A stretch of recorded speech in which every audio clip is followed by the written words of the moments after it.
We would be honoured if you would join us. A brilliant Australian movie by the name of Predestination, which if you've not heard of, you're in for a treat. If you have heard of, you know that I'm not doing hyperbole here.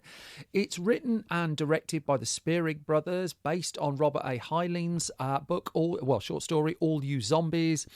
And it stars Ethan Hawke, Sarah Snook and Noah Taylor.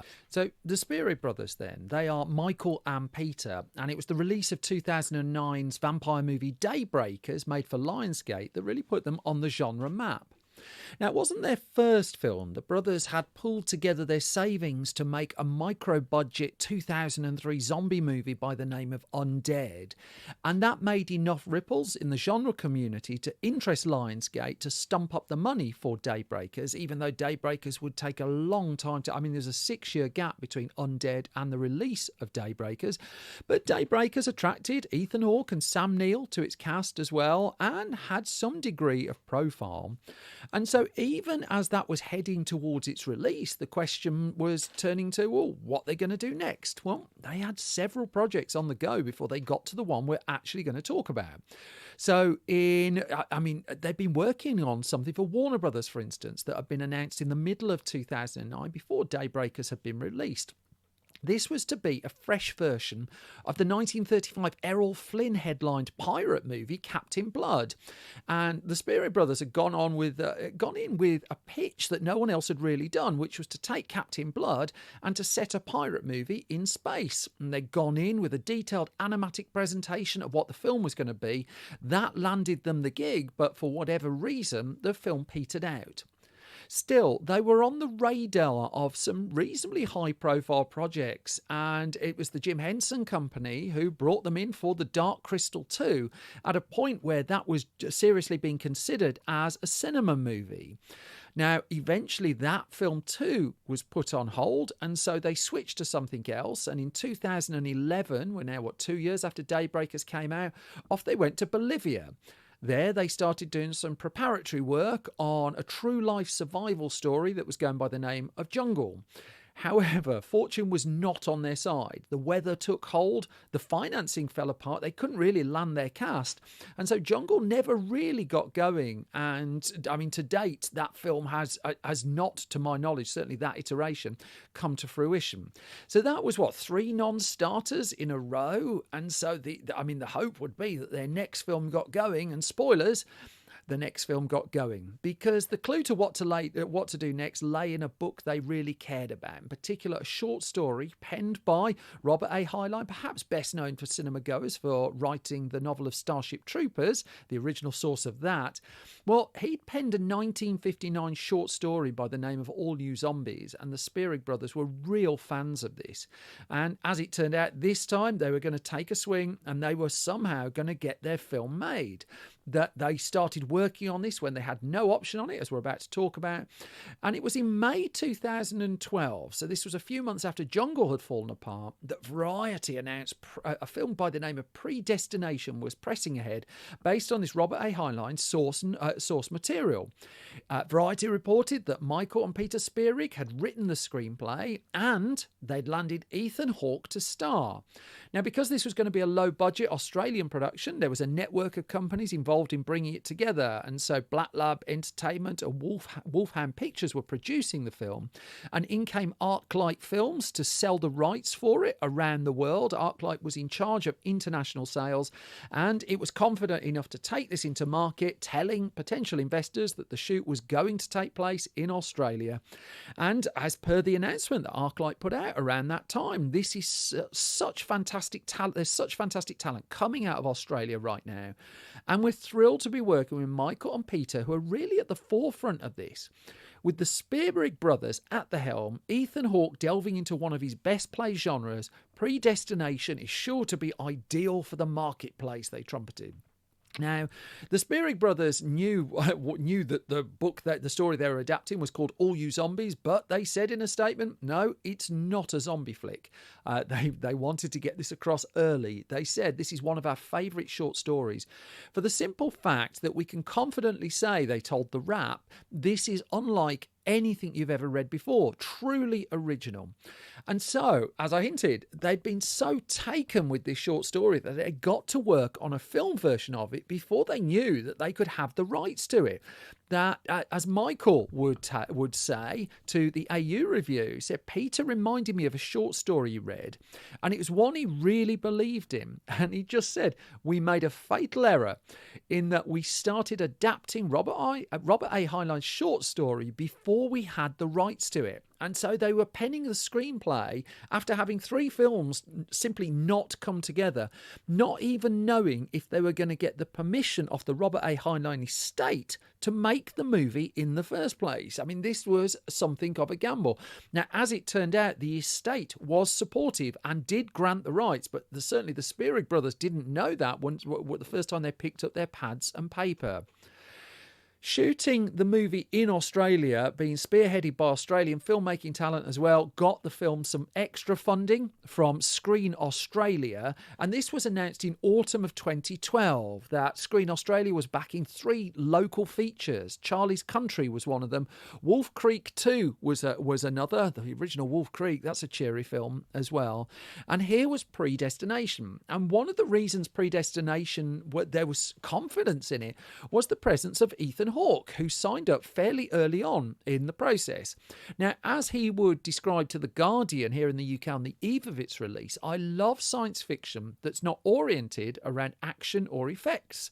And he said whether it's Robert Heinlein, Kurt Vonnegut, Philip K. Dick, H.G. Wells or whoever, he said that kind of mind-bendy science fiction where you can really attack themes in a new way. And when I read Predestination, it was like, what does that say? What the cluck did I just read? So obviously the Spierig brothers had a relationship with Ethan Hawke off the back of Daybreakers, and they got the script to him. And when he said yes, this was a turning point, because Ethan Hawke is a name. Not a massive movie star. You're not talking the kind of person who can get you 100 million opening weekend or commands a 20 million salary.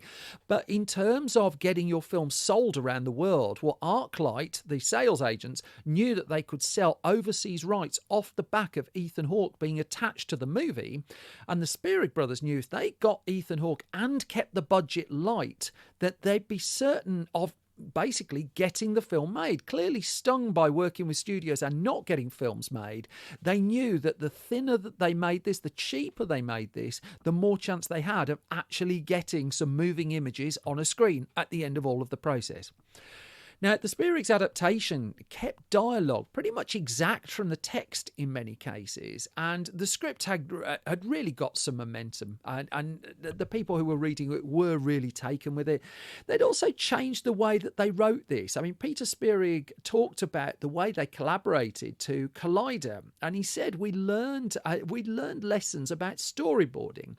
And he described how we used to, and we still sort of do this, but we used to storyboard every single thing. And he said of our first 2 movies, we still got the books, and they're like telephone books of storyboards. We storyboarded every single frame of the film, and they relaxed a tiny bit on this. He said on this film, we storyboarded the necessary bits, the time traveling and the action sequences, but we were a bit looser. And he said, I think it's better to be that way when you're doing a lot of drama. So I've not actually described what the plot of the film is about, and I mean, as always, that's relatively deliberate because I don't want to spoil the film, and Predestination is the kind of film that could just be easily spoiled by some balding middle-aged podcaster just gobbing on a little bit too much.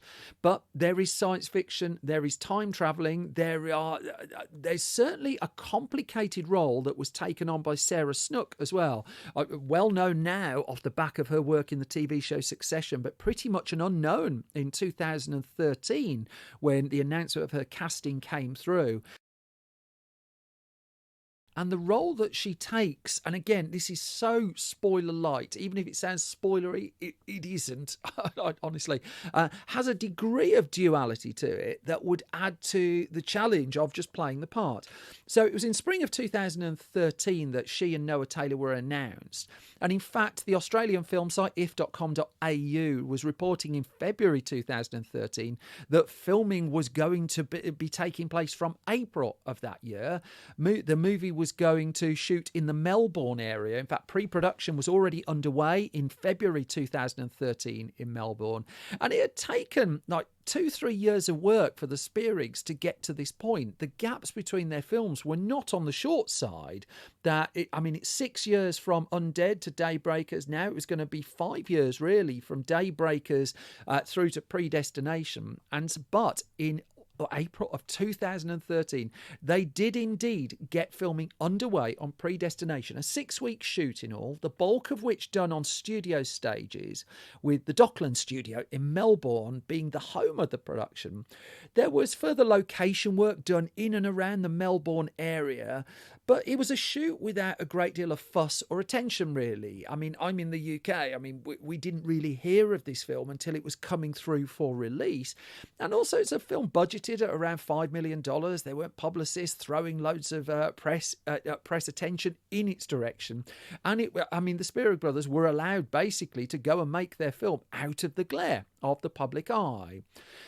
For Sarah Snook, she had a challenge in that she had to shoot the same scene twice for reasons, sometimes with a 4-hour gap between different takes that she would have to match up. And the Spearig brothers computers could have done what they needed her to do to a degree, but Michael Spearig would say it's all low tech. And he said there are no major complex visual effects, and instead it's all old school tricks like split screens and doubles and moving things round. And he argued that there's this assumption that science fiction is spaceships and robots. And he said we really wanted to go back to old school sci-fi, where it's about concept and ideas that make people think about their lives, fate, chance, all those sorts of things. Production was done by the summer of 2013, and post-production continued. We got to a point where the movie made its debut at the South by Southwest Festival in the US in March of 2014, and it quickly got a strong response. Now, this, of course, is vital for a low-budget independent film, but at the point it was put in front of an audience, the original batch of reviews were really, really positive. They noted that it was a little bit offbeat, that it wasn't doing necessarily predictable things, but there was a fair amount of stuff at the heart of the movie. Sarah Snook as well came in for particular praise for her work in the film, and there was a feeling that this was a pretty good film, a really good film that had a chance of just making a mark around the world. It was, though, going to debut first and foremost, and rightly so, in Australia, and it got its theatrical debut there on the 28th of August 2014. Now, this was an interesting time in Australian cinema, and I say this as someone who's thousands of miles away. There are better Australian experts on Australian cinema, as you might know. But still, it's worth noting that Predestination opened very close to another Australian film called Felony, that both did decent box office at a time when, as it has been in the UK, it was American films that were dominating the local box office. In fact, if.com.au went and just talked to a whole bunch of people about the state of Australian cinema at that point, and about Predestination and about Felony and what they said about Australian cinema. And so, for instance, they quoted a critic and writer, Lyndon Barber, who argued that Australian cinema was suffering at this point because the audiences for local films tend to be quote oldies who have no interest in sci-fi or crime. That didn't help Predestination. They argued that young Aussies only shell out to see US corporate spectacle cinema, while everything else can be watched at home thanks to torrent sites. And there's too much great TV which is either free or low cost. So who needs movies which are comparatively expensive? Well, that's cheery, and it's an argument that continues to cycle and has cycled ever since I started covering film like decades ago. A producer by the name of Tom Broadhurst just talked about how Felony struck me as the kind of film I'd catch on TV sometime. Damningly, he said, Predestination, I didn't even know it was opening and didn't see much in terms of publicity. And publicity really was the challenge here, because the film had been picked up in the US by Sony, and Sony was going to give it a release, but how on earth do you sell it? You've got Ethan Hawke's name, you can play off the back of that, but Predestination is an unusual film. It is asking its audience to do a bit of work with it. And so what Sony did was it released, unusually, a 7-minute segment of the film ahead of the original release of the movie. It then gave it a cinema release on January the 9th, 2015 in American cinemas. And, well, I'm not going out on a massive limb to say it hardly set the box office alight. If you look for, it opened it on, I think 20 screens in the US. It opened in 45th place. It put it through Vertical Entertainment in the end, actually, for $44,028 it got across those 20 screens. The big opener that weekend was Taken 3, and by God, whatever you think of the Taken films, Taken 3 is not the peak of them. And there was a lot of holdover Christmas blockbusters at the top end of the chart. The Oscar stuff was coming in. So you got movies like Selma and Into the Woods, The Hobbit, The Battle of the Five Armies, Unbroken, The Imitation Game, Night at the Museum 3, Annie, The Woman in Black 2, and The Hunger Games Mockingjay Part 1. They're all at the top of the chart. Predestination was never, ever, ever going to trouble the top of the chart, and duly didn't. It was down to 74th place in its second week of release, and it was fairly quickly out of American cinemas with $68,372 to its name. It added $4.7 million outside of the US, worldwide gross in cinemas of $4.8 million. But of course, films like this don't make their money on the big screen. An independent film selling overseas rights and going on to streaming and video on demand now would be the way to do it. Look at the way Signature Entertainment distributed the film in the UK, though. So this was in early 2015 as well. And Signature is quite savvy about its release strategy at this point, in that it would use the cinema release to get it a weekend and get it publicity and get the film onto video on demand really, really quickly. Now, this wasn't being done. It's fairly commonplace now that films go from the big screen to streaming very quickly, but this was not being done particularly frequently at this stage, and Signature was making quite a killing off the back of it. So it gave it because it had a cinema release, it would give it a promotional push, and people would pick up interviews, and Ethan Hawke was out there doing press, the Spearig brothers were doing press, and so it barely scratched the box office, but did a little bit of work on video on demand and has continued to do so. The Spearig brothers were still a bit disappointed with the way that, particularly in America, the film was released. They reflected on this to the AU review, and they just said, unfortunately, Predestination didn't get the release we wanted in the US.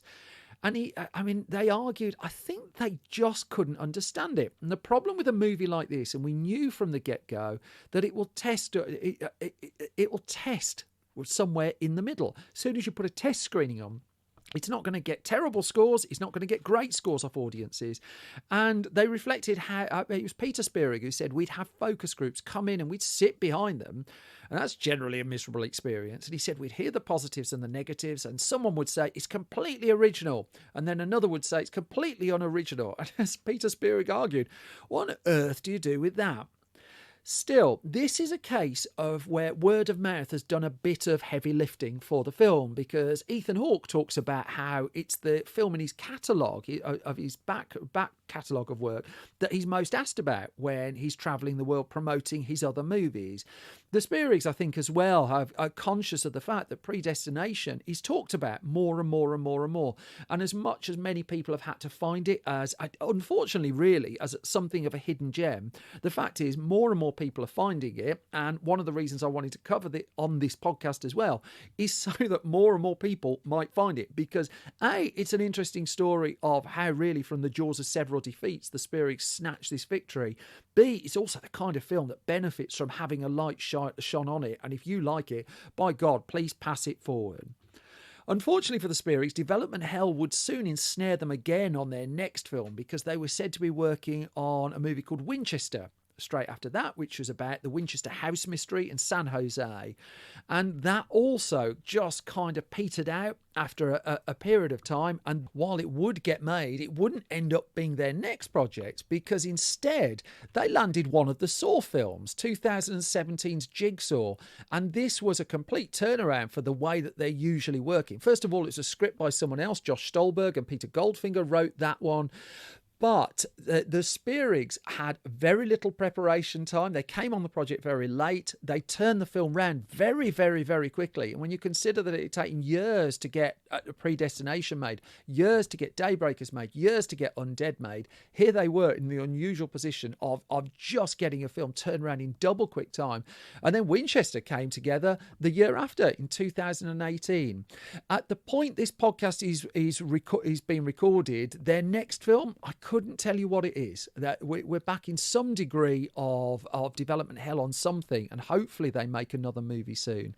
I do want to note that Predestination did pick up a couple of awards as well, a couple of award nominations just off the back. I think the Toronto After Dark Festival gave it a prize, and it's genre stuff really that it picked up. It picked up some of its award notices.